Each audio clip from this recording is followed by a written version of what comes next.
Welcome to this episode of the Gunman. This video here is part 3 of the hail and sun damage repairs I'm doing on my little Toyota Echo hatchback. I think these are actually known elsewhere in the world as a Toyota Yaris, however in Australia they're badged as an Echo. So the paint code is 581, so 581, and the colour name is just plain old gold metallic. So this episode here we're going to be repairing the door, the fender, and be doing that tailgate. However, I skipped the footage out for that, and we'll also be going through to the next stage, which is painting the roof and repairing and priming the driver's side. So I'm starting off here on the door and the fender. I'm just using 180 grit to start off with, just to give me something to put my filler over. And I've then mixed up my lightweight body filler, and as you can see, I've just slapped it in. There's loads and loads of bog in that panel. As I've mentioned in the previous videos, I wouldn't usually like to put this much filler into someone's car. If it was, say, done, if the car wouldn't have been a write-off, if the car was, say, worth $20,000-$30,000 and the car was to be repaired at a panel shop, they would be replacing just about every single panel. However, the way I see it, a couple of cans of bog and a bit of time and labour, and I'm going to make this thing look half decent again. So to start off, just to knock the top off this filler, I'm actually just using the orbital sander. However, you'd always want to finish your filler work with a speed file or a long block or something like that. So yeah, just 80 grit's what I'm using. And then for the speed file, I ended up using some 40 grit, which you see me using here. As I mentioned in the previous couple of videos, we were sort of still finding our feet in this workshop. This was sort of one of the first jobs I'd done here, and we were still sort of getting some materials. We're actually still looking at getting a different block set up, the 3M Velcro blocks, because they're just convenient, easy, and yeah, it makes for a good job. I find having the correct blocks. So yeah, just 180. I'm sort of using this half speed file. It seemed to be doing the job quickly. I was able to just concentrate on the areas that I wanted to block using that. And there you go. As you can see, it's quite a warm day here. It was about 40 plus degrees there. Had my shirt off at one stage there. So giving it a good dust off, and then obviously I'd gone around little pieces of bog that had sort of come up around those edges. I'll give them a sand back, Scotch Brite it all down around those shiny pieces. I've got some 240 grit also here and there in certain spots to get rid of the flaky paint from the sun damage as well. So there's the tailgate done as well. I skipped out the footage on that. As I made a mention in previous videos, that I wasn't even 100% sure if I was actually going to edit and upload this footage. Mainly for the reason that it's not the kind of work I usually do. I would never usually put this amount of bog in someone's car unless they specifically said that that's what they wanted done.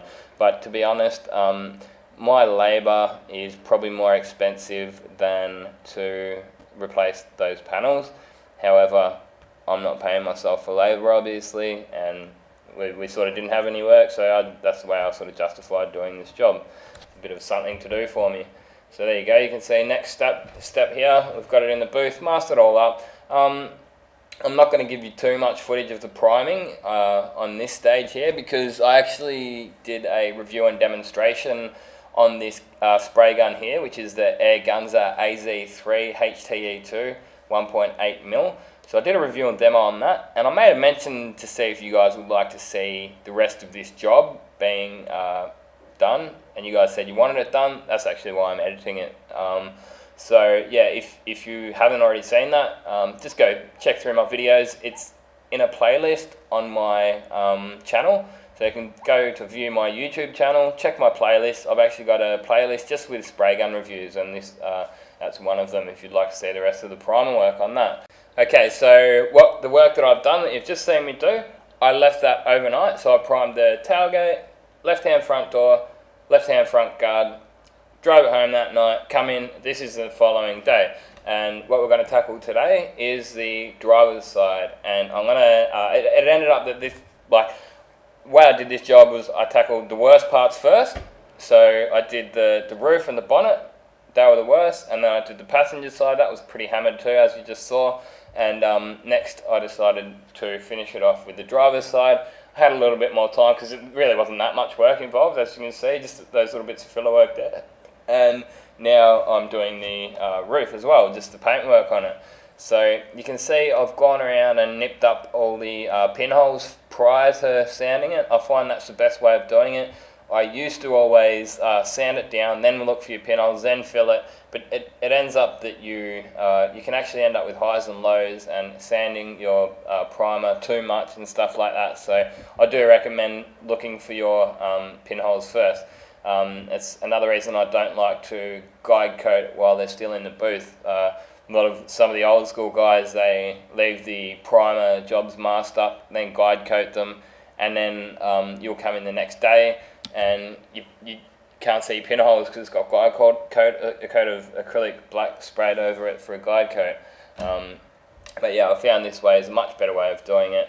And yeah, to be honest, you don't really need guide coat if you've got a keen eye. I know what I'm looking for. I very rarely get sanding scratches.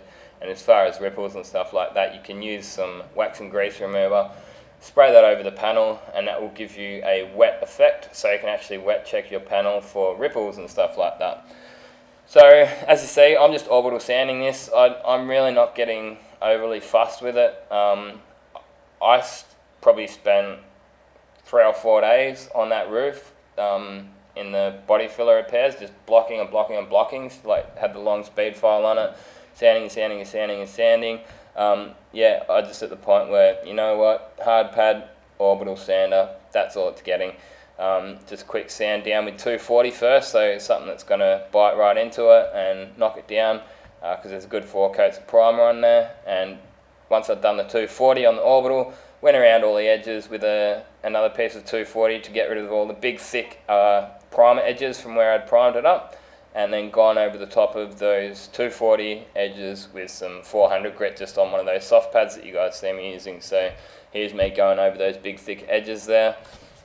Yeah, so if you hang around for another few minutes, we'll actually give you a look at my spray booth too, and the way that I go about preparing it for paintwork, which is constantly changing. I actually had a pretty good idea to put this booth coating on the walls. It's a dust attracting, it stays sticky, this booth coating. It's water based, so the walls on my booth were actually in pretty good nick. They had a little bit of overspray on it, but I thought, you know what, if we can leave it like that, I'll put my booth coating over the top of that. It's definitely usable. I was talking to my business partner. He said, oh, you know, maybe we should just wait for a few months and then paint it and then booth coat it. And I'm like, you know what, it's more work involved. I reckon just booth coat it now, which is what we ended up doing. And that way, all we're going to have to do is put water on the floor rather than watering the walls, as you'll see me do here. Okay, so now I'm happy that I got all those edges sanded back. So as I said, make sure you don't just paint straight over that 240 that I started off with. Once I had that done, I just went over it with some 400 on the soft pad orbital sander as well to get rid of the 240 scratches, and then that's just about ready to paint. So again, over these repairs here on the driver's side, I've finished the repairs themselves off with 80 grit, and then just going over them with a bit of 320. Just got to be careful with filler repairs and stuff like that. You don't want to go too fine with your filler repairs. If you start finishing, it's a classic painter's thing to do, finish repairs off really fine, because it's what we've been taught. Like, we're taught that, you know, you want to finish your paintwork off with, say, 500, but it's not necessary to do that with a body repair. If you start going too fine, you'll actually start taking too much out, and you'll end up having to refill. You end up chasing your tail around, and yeah, I'll say like 80 for a big filler repair, even say 120 for something smaller, 180, but I wouldn't want to go much sort of finer than 180 unless it was a really small one and you wanted to go say 320 and then just a couple of coats of primer just to seal it down, and you knew that there was no ripples, there's no actual filling, sort of, you're not using sort of primer filler, you're using more of a primer surfacer type thing, if that makes sense. Okay, so as you see, just 320 over the entire areas where I need to prime. And notice on that quarter panel, we've just got that sort of one in the middle and one further back, but on the front door, we've got sort of half of the top area primed. So you saw me sort of sand back half of that quarter panel. There's nothing that needs primer on half of that quarter panel. It actually sometimes makes it easier to just sort of make that. I'm not ruining any blends by doing that. If I was ruining a blend, yep, I might sort of work my way around.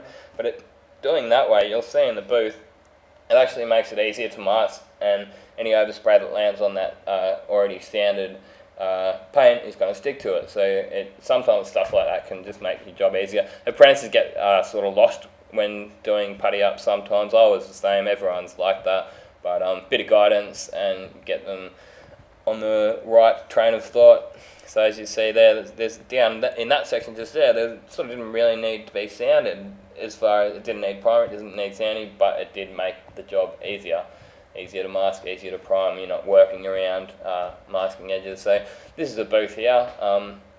Starting off, as you can see there, the extraction fans at the back. There's an inlet at the very front of the booth. So this end of the booth at the top is sort of just a semi-downdraft and concrete floor, as you can see. It sort of gets some turbulence in there, so it's like it comes down this end, and as it sort of gets, say, where I am sort of now, the air actually starts circulating back up because it's not a full downdraft. So we really do have to work around that to keep the dust down. Keep the water on the walls, water on the floors. As I mentioned, since doing this vid, I've actually put that coating on the walls. So once you've got that coating on, the only time you get it wet is when you want to take it off. So we're just careful when we put water on the floor that we don't get too much splashing up onto the walls. So it depends on how much you paint in there, on how long that coating is going to last. So I'm actually going to do a specific video just dedicated to my booth soon. I've had a few questions about it and a bit of interest in it, so stay tuned for that in the next coming couple of months when I get the time. So there you go, it's in the booth, masked up, got the driver's side masked up there. I'll give you a look at a couple of coats of primer, putting them on, and then basically all I just did after that was left the primer for, say, an hour. As I mentioned before, it was quite a hot day here, about 40-degree day, so left the primer for about an hour and then just cut a hole out from where the roof is, put some paper over the edges and painted the roof. So it broke the job up doing it that way, rather than trying to, the following day after this, rather than trying to tackle the entire job, a full respray. It just sometimes makes it easier to do the roof separately. I've been doing it like that for a while now, for quite a few years in my career. We used to do a lot of hail damage back in Melbourne around the sort of 2009, I think it was. We had a big hailstorm come through. We're doing loads of resprays and just found that sometimes we'd paint inside the bonnet and do the roof at the one time, and then the following morning we'd come in and tackle the body. I've just included 2 coats of primer for this just to stop the vid from getting too long. It got up to 20 minutes. As you can see there, it's not perfect. I'm not claiming it to be, but I'm happy enough with it. It's an acceptable car, as you'll see at the very end. Originally I was going to try and keep the vids to about 10 minutes, but I just thought it'll drag out into too many vids, so I just thought start making the vids a little bit longer, so around 20 minutes, something like that. I've got people that say that they really like the longer videos anyway, so as always, let me know your thoughts. Don't be afraid to shoot a comments in the comments section down below. I'm not going to try and claim that I'll be able to answer every comment. It does get quite time consuming to answer all the comments. However, I do my best to answer any questions.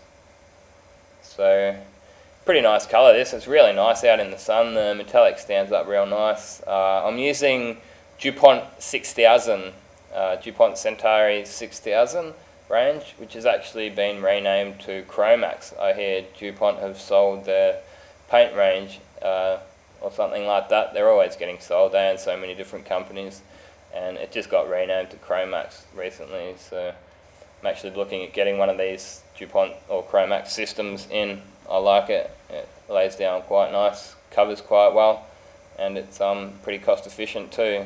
It's a bit of a different system than some of them. It's a binder system, so the tinter, each tinter is highly concentrated.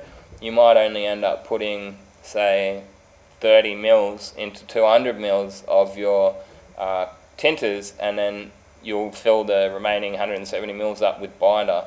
So it's, yeah, all it is you're just mixing the binder yourself rather than the paint company pre-mixing it for you. That's all, because there is most of all the tinters are binders that you get in your normal systems. So yeah, I skipped out most of each coat, just including just a part of each coat. So it's a three coat for this solvent range I'm using, and so it's just a 2 sort of medium coats for the first 2 coat, and the last coat's just a bit of an effect coat. Using the DeVilbiss GDI Pro with the T2 air cap on it, running that at about 20 psi on the gun. Might jump up to, say, sort of in between 20 and 25 psi for the clear coat, which you see I'm actually using the exact same gun as Pro Light T2 for clear coat as well. This video here was before I made my gun wash machine, so for the sake of not having to clean an extra gun out, I just gave this base coat gun just a quick flush through and put my clear coat through it as well. There's nothing wrong with doing that. You don't want too much of your base coat in your clear coat because it can end up changing the colour a little bit, and it's just not recommended. So however, a tiny bit, it's not really going to make too much of a difference. I'll be doing a video on that gun wash machine too, so it's pretty cool little setup. All we got was some of you guys might have seen the pics that I'll put up on Facebook. We just got a trolley and a sink that we found on the local classified site, $15 we got that for, and hooked up a body deadener gun with an hour line and a 20 litre drum of thinners, and it's a recycled gun wash system, so it's pretty cool. Good little idea we had there. So there you go, that's after my first coat of clear there. It's looking pretty nice and clean. As you see, you can get pretty nice results in this booth if you know how to use it properly. The first job I did in this booth was a roof. It was a job for a customer. He was a good guy, and basically there was dust all through it. It was terrible. I was like, oh my god, what the hell have I gone and bought here? But it turned out that most spray booths, you can open your door and it's going to be blowing outwards pressure, whereas this, because of the way it's set up, it actually sucks in. So it wants the door to slam and it sucks all the dust in from the outside of the workshop, creates a wind tunnel, and there's just dust all over that first job. So what I do is I flick the booth off anytime I have to leave the booth as well, so the fan's not running, all that kind of stuff, and you can see I'm able to get some nice results. All that kind of info I'll be including in my spray booth video. Do my best to include some info just on every sort of most different kind of spray booths as well. So there you go. That's yeah. This was the Tuesday that I did this, and come in the following day on the Wednesday and finish the paintwork off. So the respray. I got it done in pretty good time. Didn't get overly fussed with it, but happy with my overall results, as you can see right here. It's a pretty tidy, respectable car. Might make another 1 or 2 videos. I'll see how I go with my footage, see how I go with the editing. I know people like to see resprays being done, so I might break the paintwork up into a base coat and then a clear coat job, but I'll see how I go. So there you go, that's it.